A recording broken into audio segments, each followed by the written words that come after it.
बोलो श्री सत्यनारायण भगवान की जय। दोस्तों, तो आज हम सुनेंगे श्री सत्यनारायण भगवान जी की कथा। कथा इस प्रकार है। एक समय नैमिषारण्य तीर्थ में शौनक आदि 88,000 ऋषियों ने श्री सूत जी से पूछा, हे प्रभु, इस कलयुग में वेद विद्या रहित मनुष्य को प्रभु भक्ति किस प्रकार मिलेगी तथा उनका उद्धार कैसे होगा। हे मुनि श्रेष्ठ, कोई ऐसा तप कहिए जिसमें थोड़े समय में पुण्य प्राप्त होवे तथा मनवांछित फल मिले। वह कथा सुनने की हमारी इच्छा है। सर्वशास्त्र ज्ञाता श्री सूत जी बोले, हे वैष्णवों में पूज्य, आप सब ने प्राणियों के हित की बात पूछी है। अब मैं उस श्रेष्ठ व्रत को आप लोगों से कहूंगा, जिस व्रत को नारद जी ने लक्ष्मी नारायण जी से पूछा था और लक्ष्मीपति ने मुनि श्रेष्ठ नारद जी से कहा था। सो ध्यान से सुनिए। पहला अध्याय। एक समय योगी राज नारद जी दूसरों के हित की इच्छा से अनेक लोकों में घूमते हुए मृत्यु लोक में आ पहुंचे। यहाँ अनेक योनियों में जन्मे और प्राय सभी मनुष्यों को अपने कर्मों द्वारा अनेकों दुखों से पीड़ित देखकर सोचा, किस यत्न के करने से निश्चय ही दुखों का नाश हो सकेगा। ऐसा मन में सोचकर विष्णु लोक को गए। वहां श्वेत वर्ण और 4 भुजाओं वाले देवों के ईर्ष नारायण को, जिनके हाथों में शंख चक्र गदा और पद्म थे तथा वरमाला पहने हुए थे, देखकर स्तुति करने लगे। हे भगवान, आप अत्यंत शक्ति से संपन्न है। मन तथा वाणी भी आपको नहीं पा सकती। आपका आदि मध्य अंत नहीं है। निर्गुण स्वरूप के कारण भक्तों के दुखों को नष्ट करने वाले हो, आपको मेरा नमस्कार है। नारद जी इस प्रकार की स्तुति सुनकर विष्णु भगवान जी बोले, हे मुनिश्रेष्ठ, आपके मन में क्या है? आपका किस काम के लिए आगमन हुआ है? निसंकोच कहो।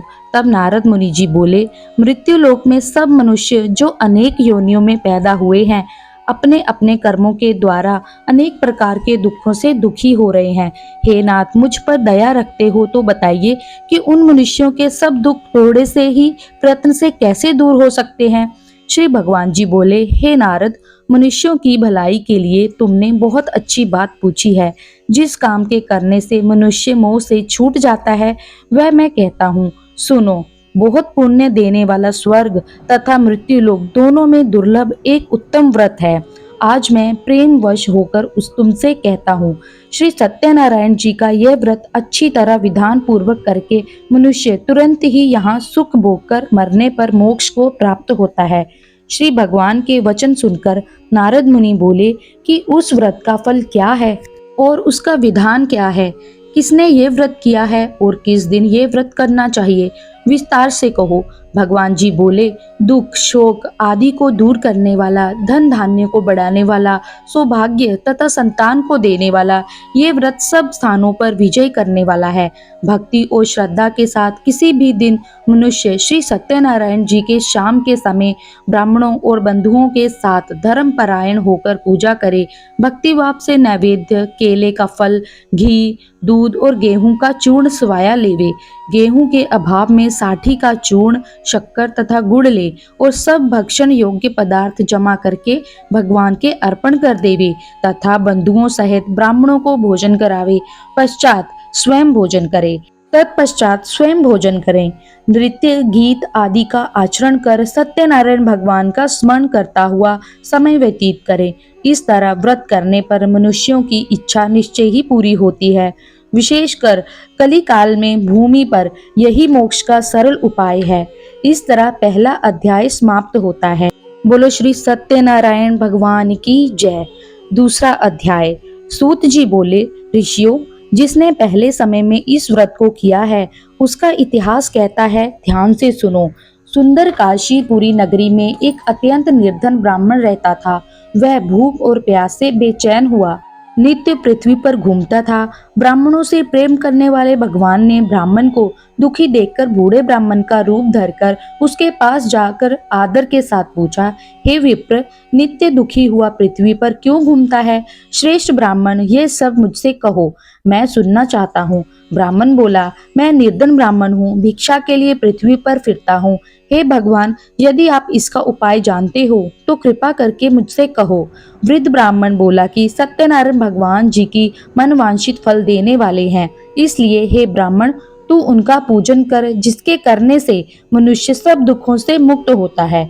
ब्राह्मण को व्रत का सारा विधान बताकर बूढ़े ब्राह्मण का रूप धारण करने वाले श्री सत्यनारायण भगवान अंतर्ध्यान हो गए।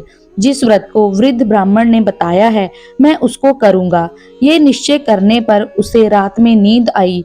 वह सवेरे उठ सत्यनारायण भगवान के व्रत का निश्चय कर भिक्षा के लिए चला गया।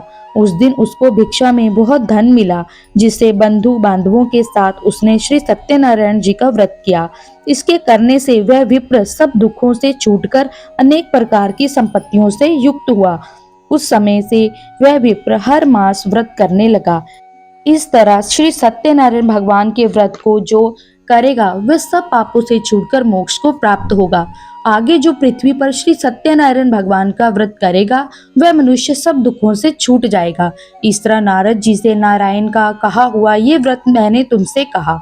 हे विप्रो, मैं अब और क्या कहूँ। ऋषि बोले, हे मुनीश्वर, संसार में इस विप्र से सुनकर किस किस ने इस व्रत को किया, हम सब सुनना चाहते हैं। इसके लिए हमारे मन में श्रद्धा है। सूत जी बोले, हे मुनियों, जिस जिसने इस व्रत को किया है वह सब सुनो।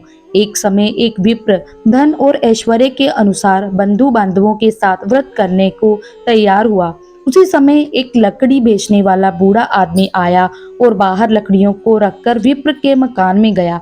प्यास से दुखी लकड़हारा उनको व्रत करते देखकर विप्र को नमस्कार कहने लगा कि आप ये क्या कर रहे हैं और इसके करने से क्या फल मिलता है, कृपा करके मुझसे कहो।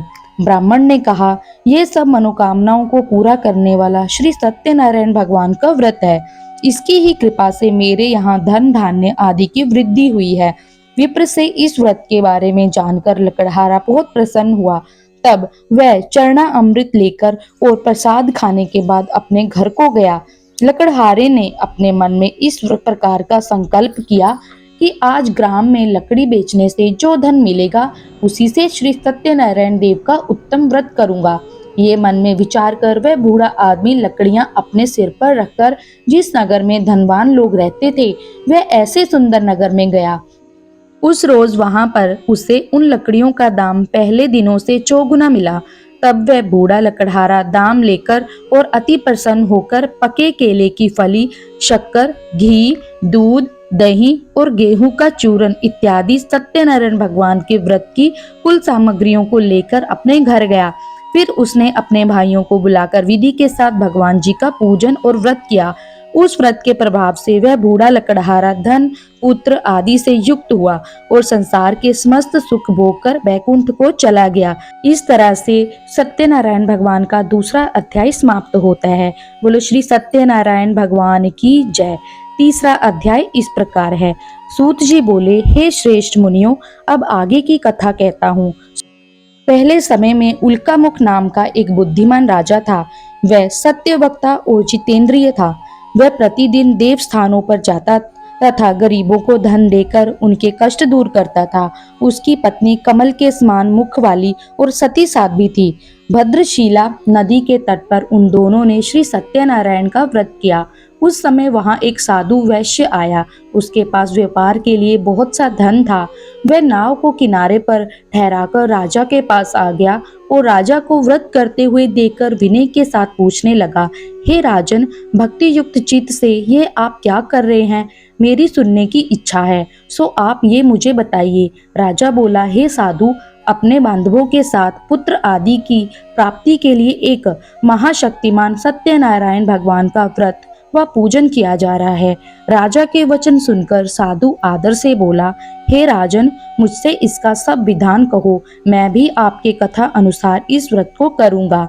मेरे भी कोई संतान नहीं है और इससे निश्चय ही होगी। राजा से सब विधान सुन व्यापार से निर्वित हो वह आनंद के साथ घर गया। साधु ने अपनी स्त्री से संतान देने वाले उस व्रत का समाचार सुनाया और कहा कि जब मेरे संतान होगी तब मैं इस व्रत को करूंगा। साधु ने ऐसे वचन अपनी स्त्री लीलावती से कहे। एक दिन उसकी स्त्री लीलावती पति के साथ आनंदित हो संसारिक धर्म में प्रवृत्त होकर सत्यनारायण भगवान की कृपा से गर्भवती हो गई तथा 10वें महीने में उसके एक सुंदर कन्या का जन्म हुआ। दिनों दिन वह इस तरह बढ़ने लगी जैसे शुक्ल पक्ष का चंद्रमा बढ़ता है। कन्या का नाम कलावती रखा गया। तब लीलावती ने मीठे शब्दों में अपने पति से कहा कि जो आपने संकल्प किया था कि भगवान का व्रत करूंगा, अब आप उसे करिए। साधु जी बोले, हे प्रिय, इसके विवाह पर करूंगा। इस प्रकार अपनी पत्नी को आश्वासन देकर वह नगर को गया। कलावती पितृगृह में वृद्धि को प्राप्त हो गई। साधु ने जब नगर में सखियों के साथ अपनी पुत्री को देखा तो तुरंत ही दूत को बुलाकर कहा कि पुत्री के वास्ते कोई सुयोग्य वर देखकर लाओ। साधु की आज्ञा पाकर दूत कंचन नगर पहुंचा और वहां पर खोज और देखभाल कर लड़की के लिए सुयोग्य वणिक पुत्र को ले आया। उस सुयोग्य लड़के को देखकर साधु ने अपने बंधु बांधवों सहित प्रसन्नचित्त अपनी पुत्री का विवाह उसके साथ कर दिया। किंतु दुर्भाग्य से विवाह के समय भी उस व्रत को करना भूल गया। तब श्री भगवान क्रोधित हो गए और उसे श्राप दे दिया कि तुम्हें दारुण दुख प्राप्त होगा। अपने कार्य में कुशल साधु बनिया जमाता सहित समुद्र के समीप स्थित रतनपुर नगर में गया और वहां दोनों ससुर जमाई चंद्रकेतु राजा के उस नगर में व्यापार करने लगे। एक रोज भगवान सत्यनारायण की माया से प्रेरित कोई चोर राजा का धन चुराकर भागा जा रहा था, किंतु राजा के दूतों को आता देखकर चोर ने घबराकर भागते हुए राजा के धन को वहीं चुपचाप रख दिया जहां वो ससुर जमाई ठहरे हुए थे। जब दूतों ने उस साधु वैश्य के पास राजा के धन को रखा देखा तो दोनों को बांधकर ले गए और प्रसन्नता से दौड़ते हुए राजा के समीप जाकर बोले, यह दो चोर हम पकड़कर लाए हैं, देखकर आज्ञा दे। तब राजा की आज्ञा से उनको कठिन कारावास में डाल दिया और उनका धन छीन लिया। सत्यनारायण भगवान के श्राप द्वारा उनकी पत्नी भी घर पर बहुत दुखी हुई और घर पर जो धन रखा था चोर उसे चुराकर ले गए। शारीरिक व सामाजिक पीड़ा तथा भूख प्यास से अति दुखित हो अन्न की चिंता में कलावती एक ब्राह्मण के घर गई। वहां उसने सत्यनारायण भगवान का व्रत होते देखा, फिर कथा सुनी तथा प्रसाद ग्रहण कर रात को घर आई। माता ने कलावती से कहा, हे पुत्री, अब तक कहाँ रही? वे तेरे मन में क्या है?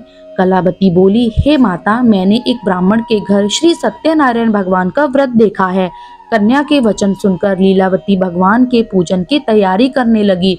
लीलावती ने परिवार और बंधुओं सहित श्री सत्यनारायण भगवान का पूजन किया और वर मांगा कि मेरे पति और दामाद शीघ्र घर आ जाएं। साथ ही प्रार्थना की कि हम सबको अपराध क्षमा करो।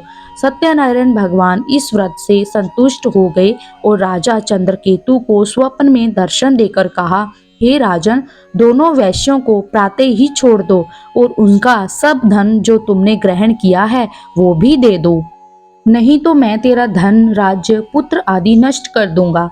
राजा से ऐसे वचन कहकर भगवान अंतर्ध्यान हो गए। प्रातः काल राजा चंद्रकेतु ने सभा में स्वप्न सुनाया, फिर दोनों वणिक पुत्रों को कैद से मुक्त कर सभा में बुलाया और कहा, हे महानुभावों, भावी वर्ष तुम्हें ऐसा कठिन दुख प्राप्त हुआ है, अब तुम्हें कोई भय नहीं।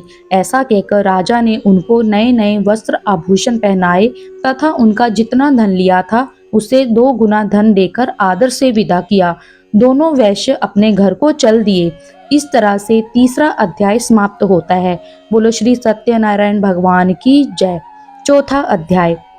सूत जी बोले, वैश्य ने मंगलाचार करके यात्रा आरंभ की और अपने नगर को चला। उनके थोड़ी दूर निकलने पर दंडी वेशधारी सत्यनारायण ने उनसे पूछा, हे साधु, तेरी नाव में क्या है? अभिमानी वणिक हंसता हुआ बोला, हे दंडी, आप क्यों पूछते हो? क्या धन लेने की इच्छा है? मेरी नाव में तो बेल और पत्ते भरे हैं। वैश्य का कठोर वचन सुनकर भगवान ने कहा, तुम्हारा वचन सत्य हो। दंडी ऐसा कहकर वहां से दूर चले गए और कुछ दूर जाकर समुद्र के किनारे बैठ गए। दंडी के जाने पर वैश्य ने नित्य क्रिया करने के बाद नाव को ऊंची उठी देखकर अचंबा किया तथा नाव में बेल पत्ते आदि देखकर मूर्छित हो जमीन पर गिर पड़ा। फिर मूर्छा खुलने पर अत्यंत शोक प्रकट करने लगा। तब उसका दामाद बोला कि आप शोक ना करें, यह दंडी का श्राप है, अतः उनकी शरण में चलना चाहिए, तभी हमारी मनोकामना पूरी होगी। दामाद के वचन सुन वह दंडी के पास पहुंचा और अत्यंत भक्तिभाव से नमस्कार करके बोला, मैंने जो आपसे असत्य वचन कहे थे उनको क्षमा करो। ऐसा कहकर वो रोने लगा। तब दंडी भगवान बोले, हे वणिक पुत्र, मेरी आज्ञा से बार बार तुम्हें दुख प्राप्त हुआ है, तू मेरी पूजा से विमुख हुआ। साधु बोला, हे भगवान, आपकी माया से ब्रह्मा आदि भी आपके रूप को नहीं जानते, तब मैं अज्ञानी कैसे जान सकता हूँ। आप प्रसन्न हो जाइए, मैं सामर्थ्य के अनुसार आपकी पूजा करूंगा। मेरी रक्षा करो और पहले के समान नौका में धन भर दो। उसके भक्ति युक्त वचन सुनकर भगवान प्रसन्न हो उसकी इच्छा अनुसार वर देकर अंतर्ध्यान हो गए। तब उन्होंने नाव पर आकर देखा कि नाव धन से भरीपूर्ण है। फिर वह भगवान सत्यनारायण का पूजन कर साथियों सहित अपने नगर को चला। जब अपने नगर के निकट पहुंचा, तब दूत को घर भेजा। दूत ने साधु के घर जाकर उसकी स्त्री को नमस्कार कहा कि साधु अपने दामाद सहित इस नगर के समीप आ गए हैं। ऐसा वचन सुन साधु की स्त्री ने बड़े हर्ष के साथ सत्यदेव का पूजन कर पुत्री से कहा, मैं अपने पति के दर्शन को जाती हूँ, तू कार्य पूर्ण कर शीघ्र आ। माता के ऐसे वचन सुनकर कलावती प्रसाद छोड़कर पति के पास गई। प्रसाद की अवज्ञा के कारण सत्यदेव ने रुष्ट होकर उसके पति को नाव सहित पानी में डुबो दिया। कलावती अपने पति को ना देखकर रोती हुई जमीन पर गिर गई। इस तरह नौका को डूबा हुआ तथा कन्या को रोता देख साधु दुखित हो बोला, हे प्रभु, मुझसे या मेरे परिवार से जो भी भूल हुई है उसे क्षमा करो। उसके दीन वचन सुनकर सत्यदेव प्रसन्न हो गए और आकाशवाणी हुई, हे साधु, तेरी कन्या मेरे प्रसाद को छोड़कर आई है, इसलिए इसका पति अदृश्य हुआ है। ऐसी आकाशवाणी सुनकर कलावती ने घर पहुंचकर प्रसाद खाया, फिर आकर पति के दर्शन किए। तत्पश्चात साधु ने बंधु बांधवों सहित सत्यदेव का विधि पूर्वक पूजन किया। इस प्रकार वह इस लोक का सुख भोगकर अंत में स्वर्गलोक को गया। इस तरह से चौथा अध्याय समाप्त हुआ। बोलिए श्री सत्यनारायण भगवान की जय। पांचवा अध्याय इस प्रकार है। सूत जी बोले, हे ऋषियों, मैं और भी कथा कहता हूँ, सुनो। प्रजा पालन में लीन दुंगध्वज नाम का एक राजा था। उसने भी भगवान का प्रसाद त्याग कर बहुत दुख पाया। एक समय वन में जाकर वन्य पशुओं को मारकर वह बड़ के पेड़ के नीचे आया। वहां उसने ग्वालों को भक्ति भाव से बांधवों सहित सत्यनारायण जी का पूजन करते देखा। राजा देखकर भी अभिमानवश वहां नहीं गया और ना नमस्कार किया। जब ग्वालों ने भगवान का प्रसाद उसके सामने रखा तो वह प्रसाद को त्याग कर अपनी नगरी को चला गया। वहां उसने अपना सब कुछ नष्ट पाया तो वह जान गया कि ये सब भगवान ने किया है।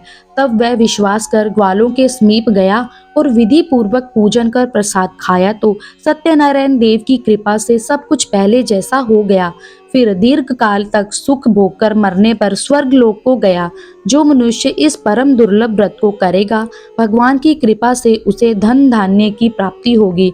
निर्धन धनी और बंदी बंधन से मुक्त होकर निर्भय हो जाता है। संतानहीनों को संतान की प्राप्ति होती है तथा सब मनोरथ पूर्ण होकर अंत में बैकुंठ धाम को जाता है। जिन्होंने पहले इस व्रत को किया, अब उनके दूसरे जन्म की कथा कहता हूँ।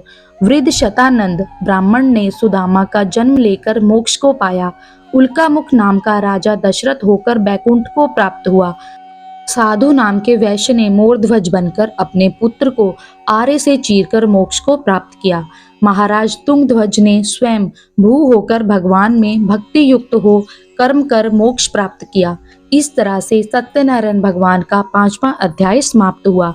बोलिए श्री सत्यनारायण भगवान की जय।